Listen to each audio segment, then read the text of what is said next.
Greetings everyone, it is Sunday morning here at Casa de Temple, or as I like to call it, Pyro Studios. And I am working on some visual effects. It's 9:18 in the morning, and let me kind of walk you through what the shot is and kind of where I'm at with the whole process right now. Okay, so here we are inside of Nuke, and I've got kind of a couple things going on here. I had created the shot, and originally this was going to be the final shot. You can see it over here in the bottom corner. In fact, I can make it a little bit bigger here, even kind of just click through, you kind of get an idea of what it is. We're looking out in airplane at these kids on the ground. And so I went ahead and in 3D space came in and added like an airplane strut. I put the background plate of the kids way back here. I've got another layer here, which is just like dirty glass on the lens and stuff like that. And it just adds a lot of parallax. We've got a shaky camera going on and stuff. You can see how it vibrates. This is the camera right here. And it does all that. So that was working really, really well. And then I'm looking at the shot and I realize, oh crap, I forgot to add in all the red blood water because the water is turned to blood at this point. And so I'm working through trying to figure out what the best way to accomplish that effect is. So for you guys at home here, all of this is just that initial 3D setup of the glass, the strut, and the background plate. So that's what this bit is here. So I've got a couple things. If we go back to the beginning, I've got this is the original shot as it came straight out of my drone camera. And there I am piloting the drone. So the first thing I did is I come down this chain and I removed myself from the shot. So I paint myself out. That goes onto the background plate card. And then we've got the glass textures and stuff, or sorry, that one's the strut. And then this one is the glass texture. So all that gets combined in 3D space down here on this node. So this is a scene 3D. This lets me composite in 3D, true 3D, which is really cool. So what I'm trying to do, back over to Blender here real quick.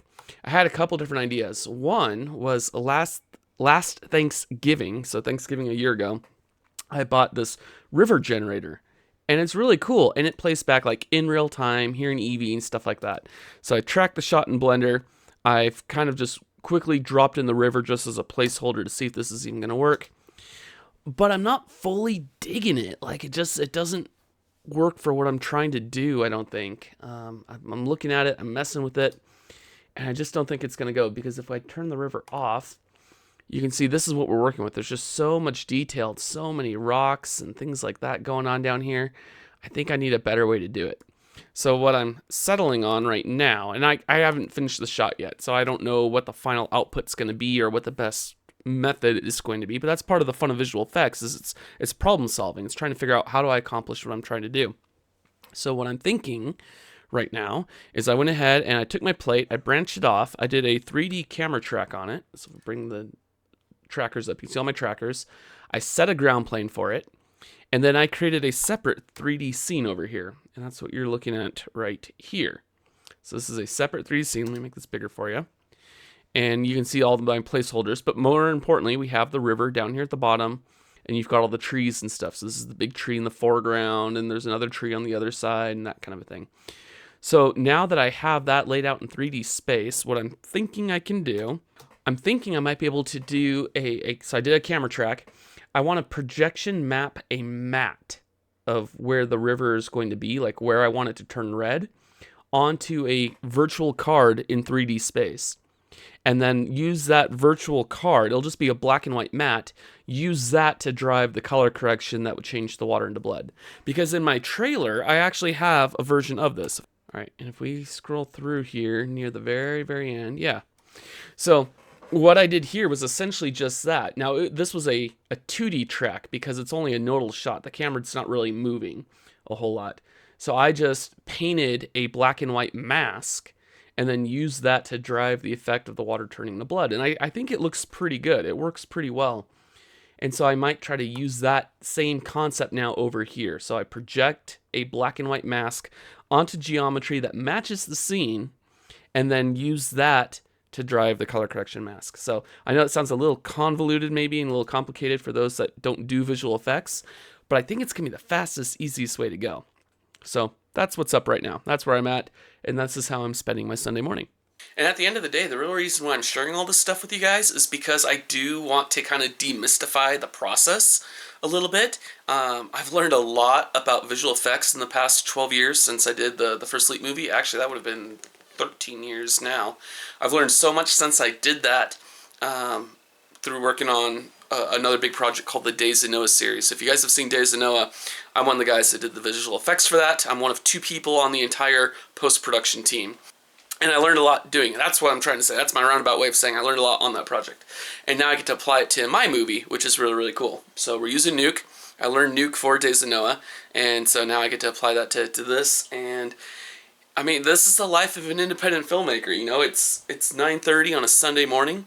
And some people would say, oh, you should be at church. Well, go to church on Saturday, because Sabbath, which is a key point in the film. And then just, you know, any free time I have, I work on the movie. If I'm not doing stuff for clients, I'm sitting here at the desk, and I'm cranking out visual effects shots right now. I'll show you my list of visual effects shots here. So this is my visual effects list. I just keep it in a numbers document here on my MacBook Air. In every movie I do something like this, where I've got, you know, different notes. I've got production reports I can print out. I had, you know, a budget, props, what I was spending on makeup, cast list, crew, all that good stuff right here. Special thanks for the end of the movie, right? Because credits are very, very important. But more importantly, here's this visual effects list. And this is the one I'm working on right now. Shot 89D. So it's scene 89, shot D as far as the visual effects shot. It's the 4th shot in that particular scene. And so I've got just stuff on here like where I would find it in the movie. So at the beginning of each scene, I put the time code. I didn't do time code for everything because that starts getting confusing, which is what I was doing up here at the beginning. And this just drove me nuts. So I got to a point where I just started only doing the beginning of a scene, and then I would do the time code for that. I've got status, and if you notice, I've pinned my top bars up here, or my top rows, and that allows me to, wherever I am in my document, I still have access to know what each column is, and more importantly, I can come up and copy and paste things from up here. So fix means I haven't even started it yet, and in progress means I'm working on it, or when I'm done with a shot, like let's just say it was this one here, I can paste that in, and now I know the shot is done. So if you look at this, I finished a few shots. I've got a little bit of green on here, but I've got a lot of red I got to get rid of, and I'm working on a couple different shots at the same time right now. They're in various stages of completion.